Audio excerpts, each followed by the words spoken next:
Hey guys, how's it going? Brent and I are currently at this place called Sutherland's, and we are here to look at some gravel today.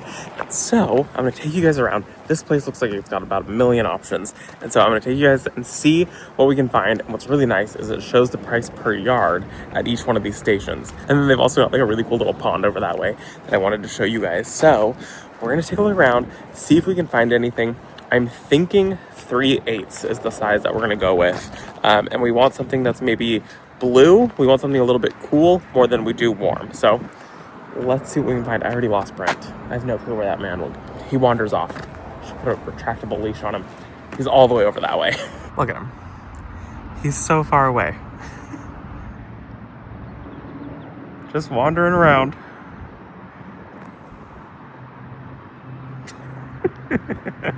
So I think originally I was looking at this one online, but I think it's gonna be a little too yellow, a little too warm. This is 3/8, and so it's supposed to be like the biggest size is 3/8 of an inch. But I did kind of like that, but also some of these look really, really sharp. Like that looks, it actually doesn't feel bad at all. That actually feels totally fine. That's actually not bad. I'm not mad at that, but I kind of like how it's white, but it also might be a little too yellow and not tie in. So I'm gonna look at this one. So we're not doing this at all. This is $146 a yard. This is $45 a yard. This is $45 a yard. This is the Pine Creek chip, and I actually kind of like that one. That one's a Pathway chip, 3/8. That one's a little too gray, like brown. I kind of like this one. This is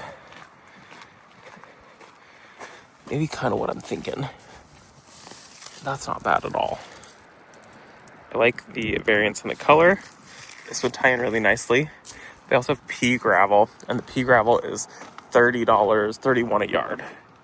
And I think the pea gravel, this just moves too much. So I would love to have this like rounded soft rock, but the problem is that it moves. They don't lock in because the chip is jagged. They do lock in to each other, and they don't move. So I think we do have to go with the chip, even though I would love pea gravel.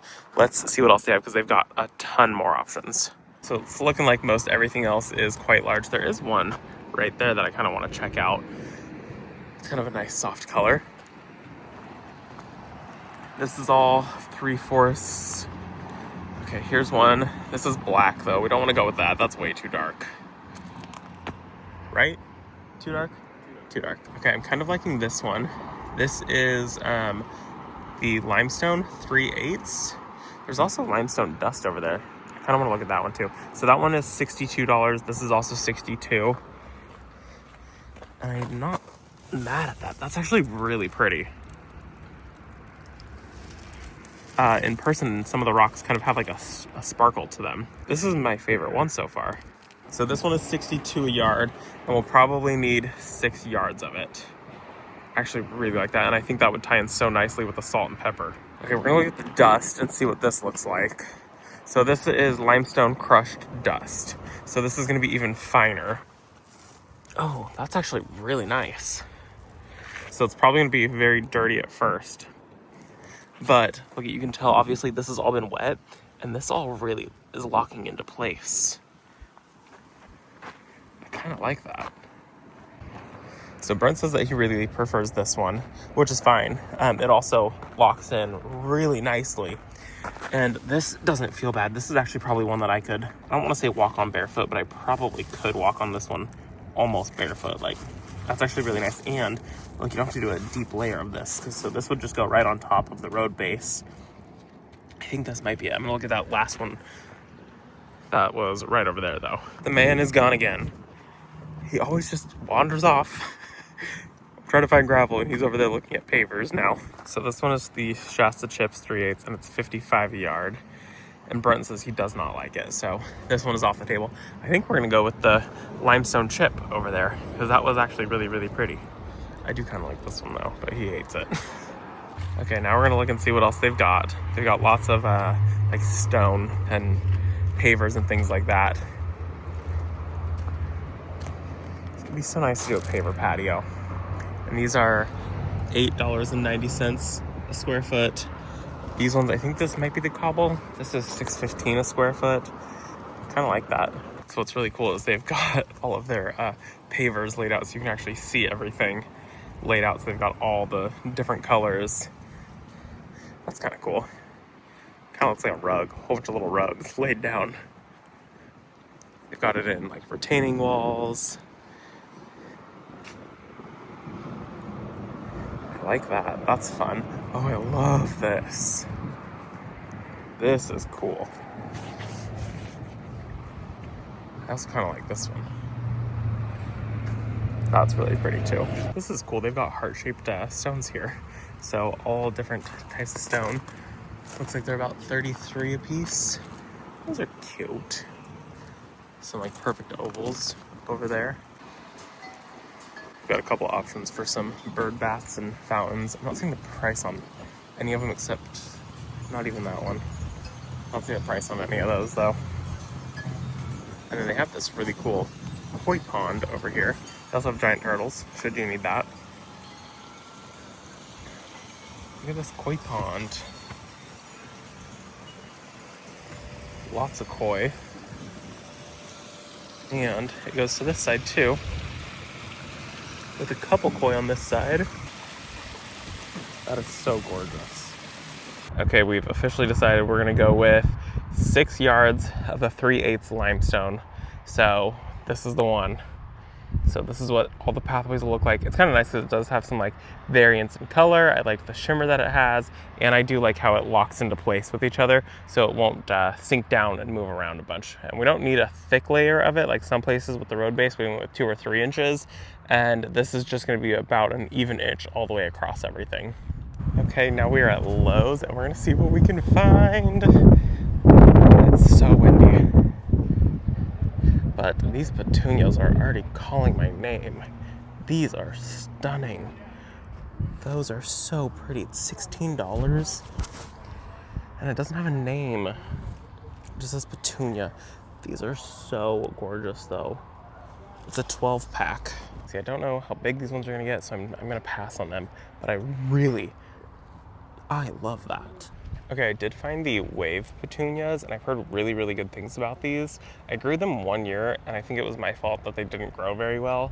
But I heard that they've got different varieties of them. So there's like tidal wave, which is supposed to be like the biggest one, I think. Correct me if I'm wrong. And then there's wave, which gets big. So they've got it by, they name it, and that depends on how big the plant actually gets. But these ones are really, really pretty. So they also have them in this like purpley blue color.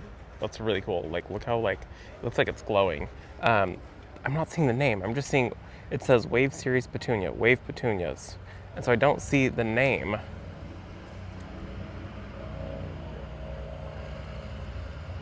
just says Petunia, 6-pack. I want to know the name.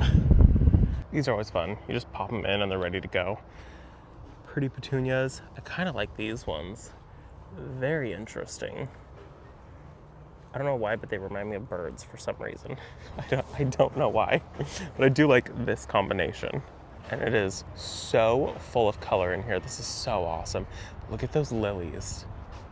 They're 13 a piece. Oh, I might want to come home with a couple of those. Those are so pretty. I just found this stunning red bud. Beautiful, it's $89. It just totally stopped me in my tracks. Oh, this one is just full of blooms. I mean, there's a red bud right next to it. This one is obviously bloomed very, very early. I just found this magnolia called Rosemary, $194, 12 feet tall, 8 feet wide. And it's got huge blooms on it. Oh my goodness. And it's a really, really good size. That is so special. I also just found some red twig dogwoods for $35. And these ones, I love that. And I think $35 is not a bad deal at all. But they do require some afternoon protection in our area. And they also do want a bit of water. They're actually plants that you'll normally find on like riverbeds or by streams and stuff like that. And so I don't know if it's the right decision for me, but these are so pretty. I love the green up to the red on the stems. They're so gorgeous. They must have just got this load into. There are some hellebore up there, and then there's some hostas, so some 1 gallons for $13. But I like these ones. These are $20. I really like the leaves on these. These are so interesting. Very, very cool. They also have some not some primrose. They have some hellebore, the ice and roses, and these are 20 bucks. Very dark. Oh my goodness. Look at this peony. Isn't that stunning?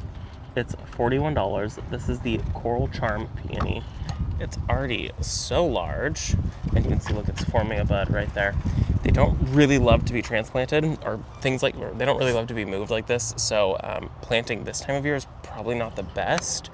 It's really best to get all these done in the fall time, but they're so hard to find in the fall because nobody's thinking about them in the fall because there's usually no leaves in the fall. Where in the springtime, you can see them coming up, and this is when people buy them. Like this, oh my gosh. Julia Rose Ito Peony, $100 though. So pretty. I mean, I really want more peonies.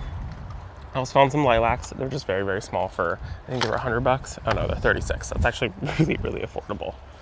And then I found some white lilacs. That's the Angel White, also 36.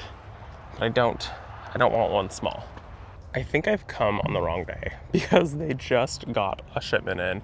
They must have just got the shipment in because it is not picked over. There's nothing missing. And I'm finding so many things I want to come home with. They've got these beautiful weeping cherry trees. Oh, stunning. I tried to not do white blooms, $115, 15 feet tall, 12 feet wide.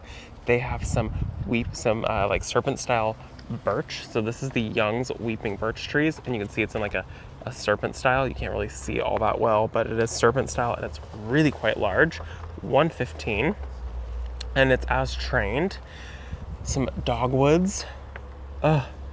Stunning, $99, 20 feet tall, 20 feet wide. And then I found this Magnolia, black tulip Magnolia, $189, 10 feet wide, 20 feet tall, $189. Stunning. I really, really want one of these. This is the Colorado Blue Spruce High Graft. So it's trained into this little tree stump. Otherwise, it's normally a low-growing shrub, 5 to 6 feet tall and wide at maturity. And we'll just keep it pruned. I think I have to grab one of these today because this has been a wish list plant for a couple years now. And to find them, and I think they're $80 to $79. I like this one. I like this one the best right here. And to find so many of them and actually have options. Oh, one of these is coming home with us. Look at this. These are stunning. These are $35. These are a potato vine. Isn't that the sweetest thing you ever did see? Oh, makes me want to cry. That is so beautiful. They have some creeping fig. Very, very large. I probably wouldn't buy that size though, because it's not going to attach to anything, so you're gonna have to trellis it up. They want $37 for it. They have some 1 gallons right there for $15. I would buy the 1 gallon at that price. That's a way better price point for those. You're gonna have to still train that because it's not gonna be attached to anything. Whereas this one, while it's bigger and it's instant impact, you're gonna have to wire it. Like this one is still wired to this, and I'm sure some of this has attached to this post that's in here. So you're gonna have to unattach it from the post, get it to where you want, and then you're gonna have to like wire it up. And so I would pass on that, and I would buy the smaller one. And while it is unfortunate because it's not as impactful, it's just gonna be worth it in the long run. I do really wish that they had some of those potato vines in 1 gallon because I would take one of those in a heartbeat.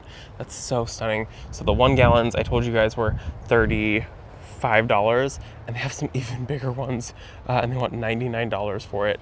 That's so much money for a vine. Don't buy these. Buy them in the 1 gallon. Save yourself the money and the time. I mean, it's a vine. It's not going to grow slow. This is going to grow relatively quick. Just buy it in the 1 gallon if you can buy it, or buy it in, I mean, even this price. I mean, that's a lot of money, but that at least gives you some pretty instant impact for $35. But if you can find them in 1 gallon, get the 1 gallon. They also have this, which I thought was pretty cool. It's the only one that I'm seeing. It's a patio tree of Allura pedlum, and this is the Forever Red, and it's $110. And it's a very like vibrant red color. It's very, very pretty. And to find those in patio trees, I think is pretty rare. I've only ever seen it one other time in patio form or in tree form. Okay, before I forget, we're gonna go grab some of those lilies because I will forget those. But let me show you what I am grabbing. I am definitely grabbing that magnolia. It has to come home with us.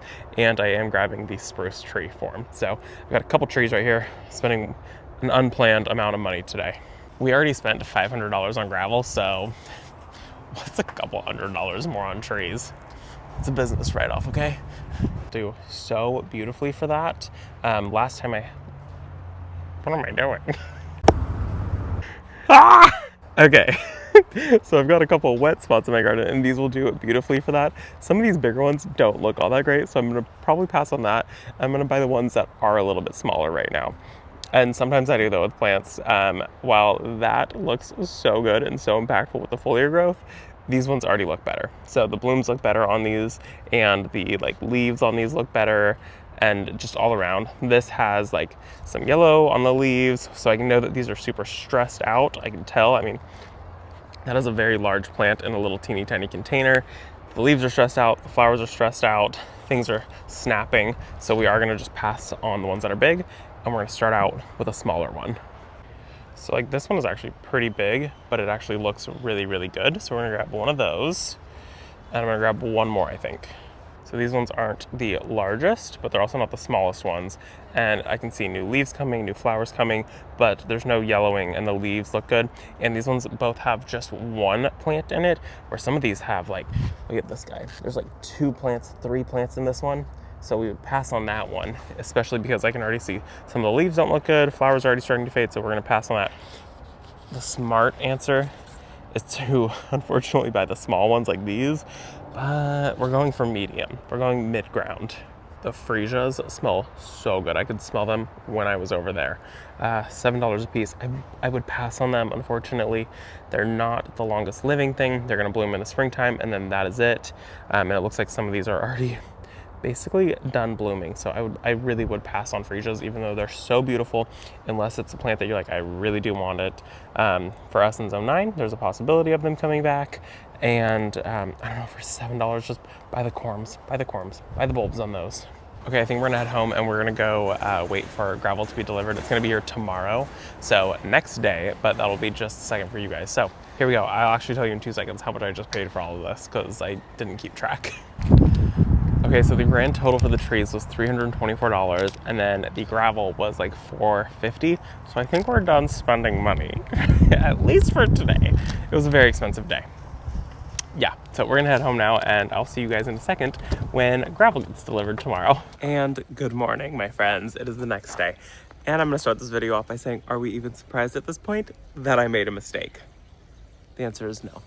We are not surprised that I made a mistake at this point. So we picked up that magnolia tree, and I had this vision of exactly where I wanted it to go. And I forgot that I already put a tree in that spot. Not this spot, a different spot. Let me show you. I have the perfect spot for this magnolia tree. It is going to be so stunning. But we have to play shuffle. We have to move a tree and a rose. Oh man, I'm ridiculous. Let me show you. So you would be lying to me if you told me that magnolia tree wouldn't be perfect right there in that exact spot that I just planted the prairie fire crabapple. I mean, the prairie fire crabapple is going to be stunning, but I'm gonna have to wait a couple years. The magnolia is going to be some pretty instant impact right there. I'm actually wanting to go over just a little bit. So we gotta move the rose, and we need to move that tree. And instant impact on that magnolia tree. I mean, come on. What was I thinking? Why did I plant a stick there? I don't know. But now I'm thinking, how stunning would it be if that crabapple was right there, right at the edge of this. And then you walk under the branches of the tree as you come this way.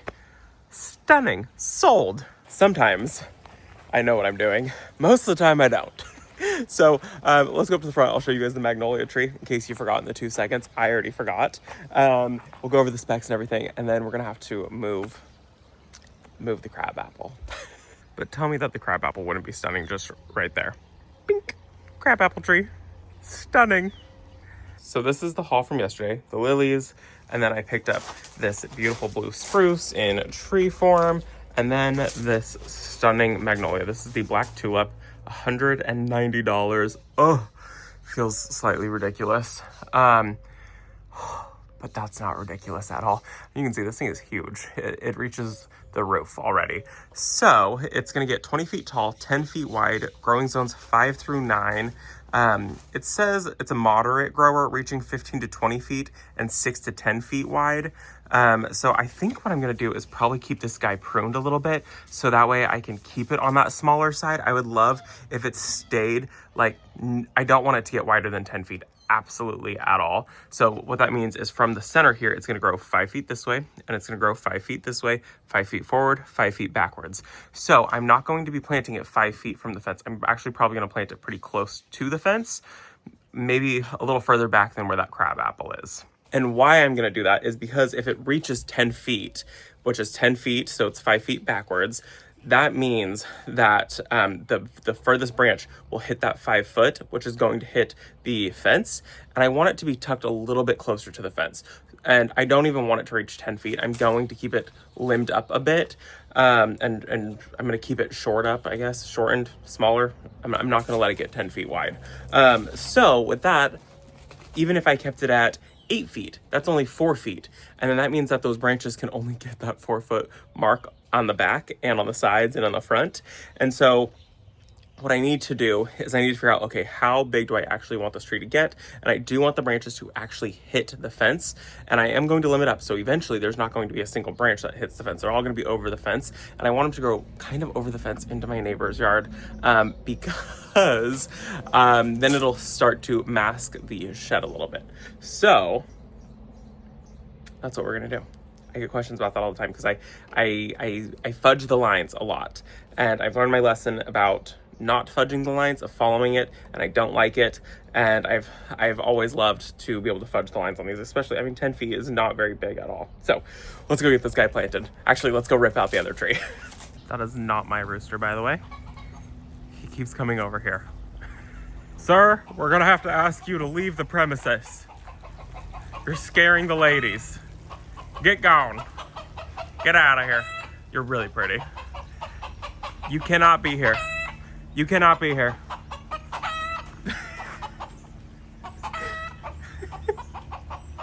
With that, not my rooster.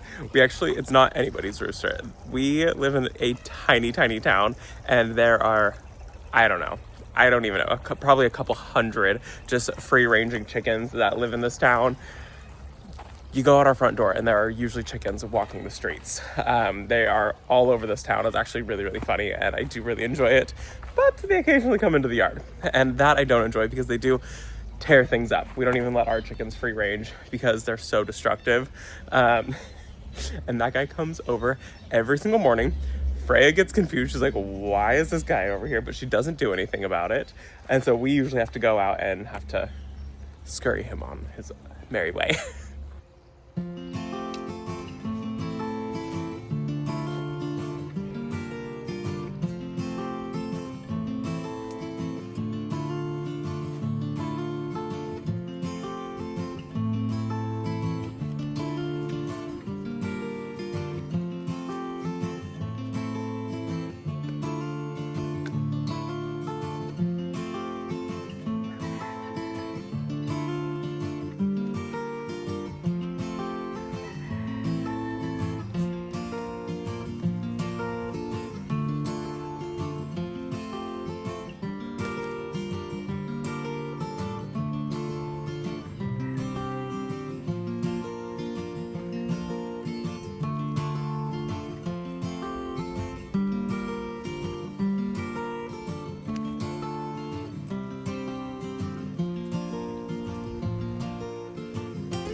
Well, this is exciting. Let me show you guys how everything looks.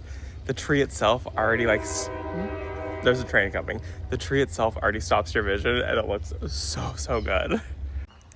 So here we go. You're gonna walk down this walkway. This tree right here, we're gonna keep it super limbed up, the prairie fire crabapple, and it's going to be limbed up so you walk kind of under it. So it's got this like hidden canopy and it starts to block your view this way. So you don't see what's going on until you get past it. So while it's nothing exciting now, it will be. I will say it is very exciting because it does have blooms coming. So I'm gonna get to see the beautiful red blooms on it. I'm very excited about that. But unfortunately, every branch from the bottom pretty much up to this point is going to get cut off. And I'm gonna let these branches stay. And then I'm gonna continue to let this one right here grow. And this is going to become the main leader. You can see it's been topped, but this will be the new leader. And that will grow straight up. And then I will be able to train it to the height that I want. And then be able to prune on it and keep it in check exactly how I want it. We're gonna come down this way. Oh, it's looking so good. And then, there she is, star of the show. Shoot, I think I moved it to the right too much. Oh, whatever, who cares? Not me. So I moved the Queen of Sweden rose to right there, and then I can still underplant all around it. I could go in still with some like low growing perennials, and then I can go in with some annuals right at the very front border. I'm thinking like something like some Nepeta would be really beautiful right there, and then something very small growing, maybe some like sedum on the corner would be really beautiful. But I love this rose, and I tried to get as much of the roots as possible off this thing so it didn't have any shock. And so the roots go from all the way out to here, actually all the way over to like right here. So it's got a huge root system on it. I think I did a really good job getting as much of the roots as possible. If you need to transplant roses, really fall is the best time to do it once they've defoliated, or very early in the spring. You can see this one's already started to break dormancy and it's pushed a ton of growth. It got cut back to right here, and all of this is new growth. So this thing is growing quick. It helps that we've had a couple days in the 80s. And so, yeah, so Queen of Sweden rose, it's near thornless, so it's got very few thorns, perfect for walkways, beautiful. The flowers face upwards, so when you're walking by it, the blooms look up instead of facing down, instead of falling, which is really nice. And then the Magnolia, and you can see it's already starting to do its job by masking that a little bit. The goal is to get it to grow along the sides here. It should reach maybe about here and maybe about here, and have a nice full canopy up above. All of these lower branches right here will be coming off. Not now, not anytime soon, but all of those will be coming off. I don't want low branching because I want to be able to put in shrubs and things like that here. And so I want all of it to have all of its canopy up above, masking. And also, look at this. Isn't that insane? So that's a redwood tree, but it's being taken over by a Lady Banks rose, a rose that I absolutely hate. It's not even a rose, it's a shrub. And both of my neighbors have them. This is actually 2 neighbors' houses over. Anyways, this is going to help by masking all of this. And I did measure, it's about 3 feet from the fence. So if this thing gets 10 feet wide, which I'm not going to allow it to get 10 feet wide, it's really not going to hang over the fence much, if anything at all, which will be really nice. It's only going to hang over the fence maybe a foot over the fence. Perfect. I mean, you can see, like, I prefer things to hang over. It's like my neighbors do have this privet tree, and while I hate privet trees, I love what it does because it masks. There's a telephone pole and it masks it. So I'm hoping that this is okay, and this will help mask some things on both sides of our property. But I think it's going to be so pretty right here. It's got these big, huge, beautiful blooms on it, and it's got some more to come, which I'm really hoping I get a beautiful show and it doesn't go into shock, and I get to see these big, huge, beautiful tulip-style blooms. I love Magnolia so much. So all of these branches, like I said, pretty much everything from probably this branch right here down is going to end up coming off. But I'm going to let it bloom. I'm going to let it leaf out. I'm going to let it do its thing, and then I will go ahead and pull those off maybe this fall time. And the gravel has been delayed, so this is where I'm going to end the video. I feel it was an extremely productive day and very exciting, so I hope that you guys enjoyed it. It was actually a productive 2 days, and things look so good. And I don't know, to get that in there, and that was not even a planted tree or anything like that, is so exciting. So I hope that you guys enjoyed this video. Thank you for visiting our garden, and I will see you all in the next one. Bye, guys.